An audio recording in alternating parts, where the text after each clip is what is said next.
একদিন স্বপ্নেতে বলেন মোর আল্লাহ, আমার রাহে দাও কুরবানি ও খলিলুল্লাহ।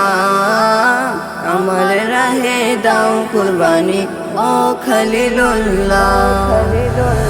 প্রথম রাতে স্বপ্ন দেখে দিলেন কুরবান, এ কুরবানি হয়নি খুশি আল্লাহ রহমান রে।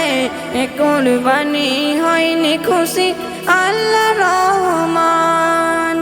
দ্বিতীয় রাতে একই স্বপ্ন দেখে নবী ইব্রাহিম, খোদার রাহে দুম্বা গরু করে দেয় বিলীন রে।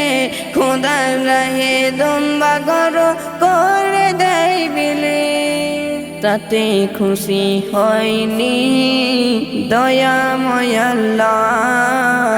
আমার রাহে দাও কুরবানি ও খলিলুল্লাহ।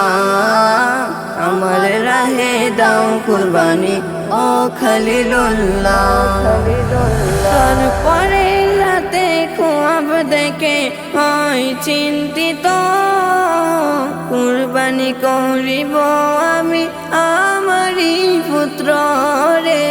কুরবানি করিব আমি আমারই পুত্র।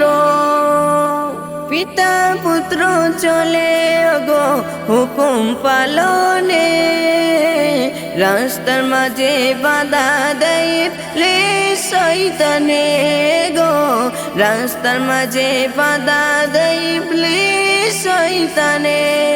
ইসমাইল বলে শয়তান তুই দূরে পালা, আমার রাহে দাও কুরবানি ও খলিলুল্লাহ। আমার রাহে দাও কুরবানি ও খলিলুল্লাহ। ছোট ইসমাইলকে যখন করিবে জবাই, ইসমাইল বলে চক্ষু বেঁধে নাও আব্বা তোমায় গো। ইসমাইল বলে চক্ষু বেঁধে নাও আব্বা তোমায়।